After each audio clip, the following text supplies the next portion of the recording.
민수기 34장. 여호와께서 모세에게 말씀하여 이르시되 너는 이스라엘 자손에게 명령하여 그들에게 이르라. 너희가 가나안 땅에 들어가는 때에 그 땅은 너희의 기업이 되리니 곧 가나안 사방 지경이라.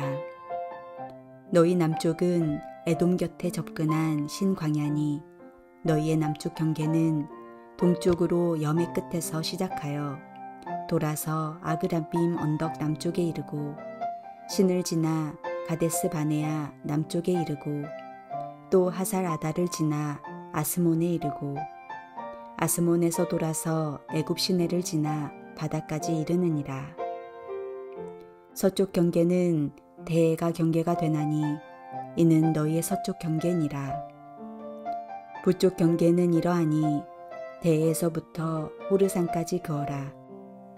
호르산에서 그어 하맛 어기에 이르러 스다데에 이르고 그 경계가 또 시브론을 지나 하살에난에 이르나니 이는 너희의 북쪽 경계니라. 너희의 동쪽 경계는 하살에난에서 그어 스밤에 이르고 그 경계가 또 스밤에서 리블라로 내려가서 아인 동쪽에 이르고 또 내려가서 긴네렛 동쪽 해변에 이르고 그 경계가 또 요단으로 내려가서 여매에 이르나니 너희 땅의 사방 경계가 이러하니라.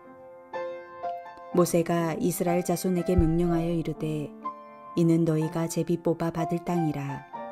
여호와께서 이것을 9지파 반쪽에게 주라고 명령하셨나니 이는 르우벤 자손의 지파와 갓 자손의 지파가 함께 그들의 조상의 가문에 따라 그들의 기업을 받을 것이며 므낫세의 반쪽도 기업을 받았음이니라.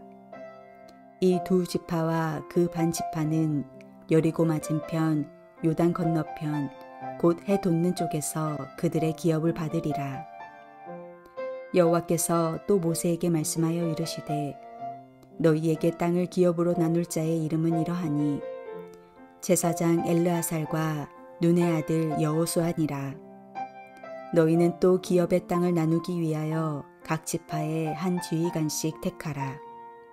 그 사람들의 이름은 이러하니 유다 지파에서는 여분네의 아들 갈렙이요 시므온 지파에서는 암미후스의 아들 스무엘이요 베냐민 지파에서는 기슬론의 아들 엘리다시요 단 자손 지파에서는 지휘관 요글리의 아들 붓기요 요셉 자손 중 므낫세 자손 지파에서는 지휘관 에봇의 아들 한니엘이요 에브라임 자손 지파에서는 지휘관 십단의 아들 그무엘이요 스불론 자손 지파에서는 지휘관 바그낙의 아들 엘리사반이요 이사갈 자손 지파에서는 지휘관 아산의 아들 발디엘이요 아셀 자손 지파에서는 지휘관 슬로미의 아들 아히우시요 납달리 자손 지파에서는 지휘관 암미옷의 아들 부다엘이니라 하셨느니라.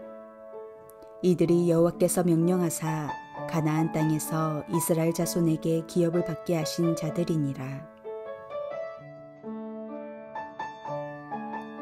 민수기 34장은 하나님께서 약속하신 가나안 땅의 경계와 가나안 땅의 분배 사역을 위하여 지명받은 자들의 이름들이 언급되고 있습니다. 하나님께서 이스라엘 자손에게 주시겠다고 약속하신 가나안 땅의 응역은 성경 여러 곳에서 언급하고 있습니다.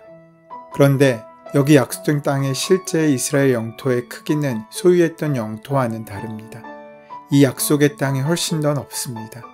다만 다윗과 솔로몬 시대에 이 약속이 잠시 온전하게 성취되었던 적이 있었을 뿐입니다. 이것은 이스라엘 민족의 지속적인 불순종이 하나님의 예비하신 은혜를 온전히 누릴 수 없게 했다는 것을 보여주고 있습니다. 하나님의 온전하시고 신실하신 약속은 신실한 믿음을 통해서만 우리 삶에 드러날 수 있게 된다는 것입니다. 이스라엘의 이러한 불순종으로 하나님께서 세우시기 원하셨던 하나님의 나라는 무언가 부족해 보이고 충분해 보이지 않습니다. 그러나 이러한 불순종 가운데서도 하나님의 나라는 예수님의 성육신과 예수님의 사역을 통해 도래하였으며 하나님의 백성들을 구원하셨고 마지막 날에 새하늘과 새 땅으로 온전히 세워질 것임을 우리는 믿습니다. 이스라엘 백성이 가나안 땅에 들어갔을 때 그 땅은 이스라엘의 기업이 될 것입니다.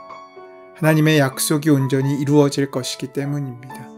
오늘 본문은 하나님께서 약속하신 기업의 땅인 가나안의 경계를 정해주시고 그 안에서 하나님의 은혜를 나눌 지도자들의 명령을 우리에게 보여주고 있는 것입니다. 가나안 땅은 객관적으로 좋은 땅이 아닙니다. 애굽의 땅과는 비교되지 않을 만큼 척박한 땅이었습니다. 이 땅에 대해서 언급하고 있는 신명기의 기록은 이렇습니다. 당신들이 들어가서 차지할 땅은 당신들이 나온 이집트 땅과는 다릅니다. 이집트에서는 채소에 물을 줄 때처럼 씨를 뿌린 뒤에 발로 물을 댔지만 당신들이 건너가서 차지할 땅에는 산과 골짜기가 많아서 하늘에서 내린 빗물로 밭에 물을 댑니다. 이 말은 이집트와는 달리 가나안에서는 물이 부족하다는 말을 의미하고 있습니다. 그래서 이스라엘은 인공적으로 수로를 만들어야 했습니다. 지금도 이스라엘은 물이 부족한 나라로 유명합니다. 게다가 그 땅의 넓이도 넓지 않습니다. 우리나라 또한 작은 땅이라고 하지만 이스라엘에 비하면 큰 정도입니다. 이스라엘 전체의 국토는 오늘 우리나라의 강원도 정도의 면적입니다. 또한 그 땅의 상태도 결코 좋은 옥토라고 할 수 없습니다. 그럼에도 불구하고 그곳을 젖과 꿀이 흐르는 땅이라고 말하는 이유는 그 땅이 비옥하고 그 땅의 영토가 넓어서가 아닙니다. 만약에 거대한 땅덩이와 옥토를 꿈꾸었다가 가나안에 들어갔다면 그들은 아마 낙심하였을 것입니다. 우리가 일반적으로 생각하는 그런 복된 땅과는 너무나 다른 모양을 가지고 있기 때문입니다. 가나안이 하나님의 약속의 땅과 복된 땅이 되는 이유는 그 땅의 상태에 달려있는 것이 아니라 하나님의 함께하심이 그곳에 있기 때문에 있음을 우리는 기억해야 합니다. 하나님이 다스리시는 나라이기에 좋은 땅이 되는 것입니다. 신명기 말씀처럼 하늘에서 내린 빗물로 물을 댄다는 그 말씀을 기억하셔야 됩니다. 우리가 만들어 놓은 땅의 물이 아니라 하늘에서 우리를 위해 허락하시는 은혜의 담비로 먹고 사는 나라가 바로 하나님의 나라이고 그곳이 가나안이라는 것입니다. 그래서 오직 하늘만 바라보고 하늘을 기억하고 소망하며 살아가라고 말씀하고 있는 것입니다. 성경에서 가나안 땅의 경계를 표현하는 일반적인 설명은 단에서 브엘세바까지입니다. 오늘 본문의 말씀 가운데 그 약속이 온전히 이루어지느냐 이루어지지 않느냐는 바로 그 땅을 살아가는 사람들이 얼마나 큰 믿음을 가지고 살았는지에 달려있다는 것입니다. 하나님의 약속은 곧 성취될 사실입니다. 하나님의 말씀은 반드시 성취되고 이루어집니다. 그런데 그 하나님께서 약속하신 땅을 온전히 누리지 못할 수도 있습니다. 이스라엘이 하나님께서 약속하신 그 약속의 땅에서 은혜를 온전히 누리지 못할 때가 언제였습니까? 하나님의 언약을 지키지 않고 우상을 섬기고 율법에 불순종할 때였습니다. 이스라엘의 죄와 신실하지 못함이 약속의 땅을 온전히 누리지 못하게 하는 장애물이 되었을 뿐만 아니라 하나님의 계속되는 경고를 무시하고 돌이키지 않았기 때문에 그들은 결국 그들에게 약속된 그 땅에서 쫓겨나는 역사의 운명을 만나게 되지 않습니까? 하지만 그들 역시 하나님께서 주신 그 땅의 은혜를 온전히 소유하고 누렸을 때가 있습니다. 그것은 다윗 왕 때와 솔로몬 왕 때였습니다. 다윗은 하나님께 신실한 왕이었습니다. 많은 죄와 실수가 있었지만 하나님께서 책망하실 때마다 회개하고 돌이켰습니다. 하나님께서 하나님의 백성을 위해 세우신 왕들을 통해 하나님께서 약속하신 땅을 온전히 누리는 일이 가능해질 수 있습니다. 다윗에게서 부분적으로 성취되었던 이 일은 예수 그리스도 안에서 온전히 성취될 수 있습니다. 하나님이 하나님의 백성에게 정말 주시려는 땅은 영원한 하나님의 나라입니다.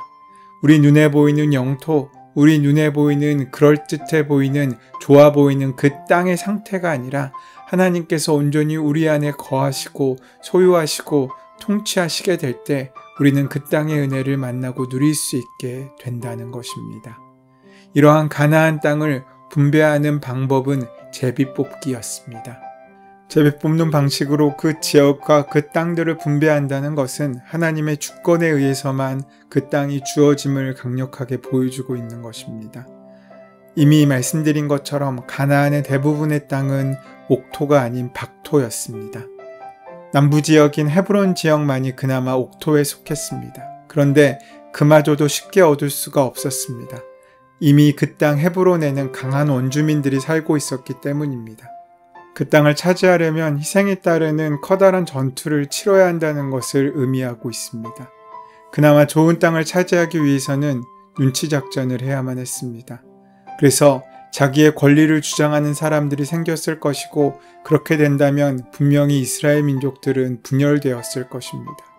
그러나 하나님께서는 그 땅의 분배를 제비뽑기로 하라고 말씀하셨습니다. 제비뽑는다는 제도가 사람의 모든 것을 운으로 맡기는 좋은 의미만 갖고 있는 것은 아닙니다. 하지만 성경에 말씀하는 제비뽑기에 담긴 의미는 사람의 의지를 원천적으로 봉쇄한다는 것입니다. 이는 좋은 땅을 하나님이 결정하신다는 것의 의미도 아닙니다. 어느 곳에 있든지 어느 곳으로 가든지 우리에게는 하나님이 함께 하시는 그 모든 곳이 하나님의 옥토라는 사실을 받아들이고 믿음으로 붙잡는 것입니다. 이미 말씀드린 신명기 11장에는 이런 구절이 등장합니다. 12절입니다. 주 당신들의 하나님이 몸소 돌보시는 땅이고 주 당신들의 하나님의 눈길이 해마다 정처부터 섣달 금음날까지 늘 보살펴 주시는 땅입니다.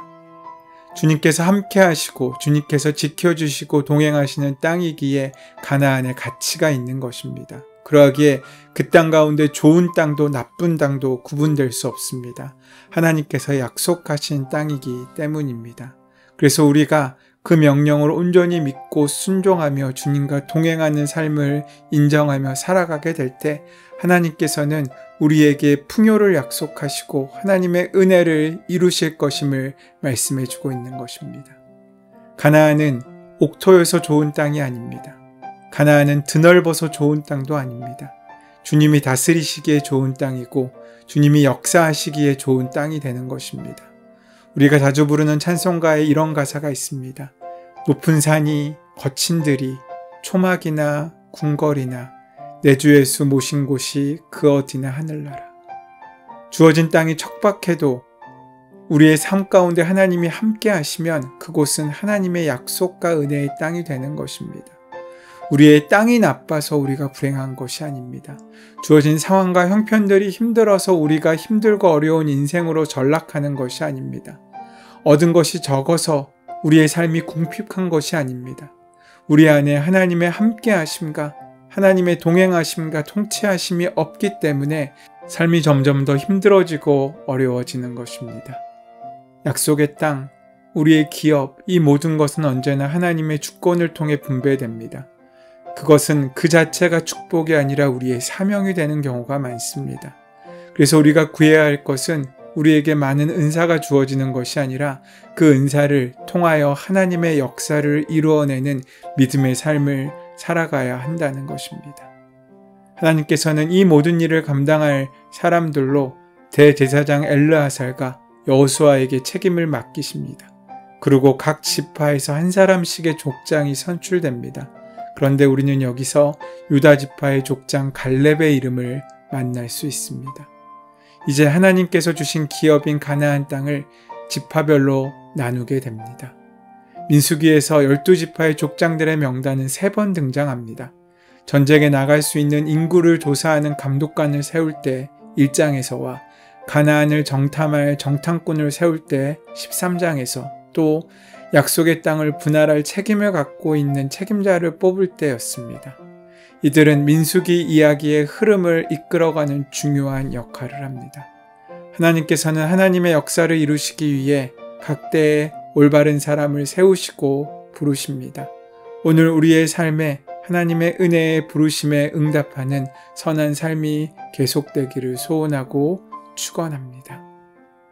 은혜의 주님, 하나님께서 약속하신 그 약속이 우리의 믿음을 통하여 온전히 성취되며 삶 가운데 열매로 남게 될 줄 믿습니다.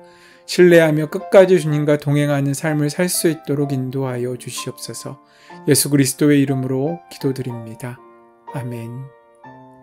이제 주신 말씀이 나에게 주시는 말씀으로 들려지기 위하여 성령의 도우심을 구하며 함께 기도하는 시간 가지도록 하겠습니다. 함께 기도합니다.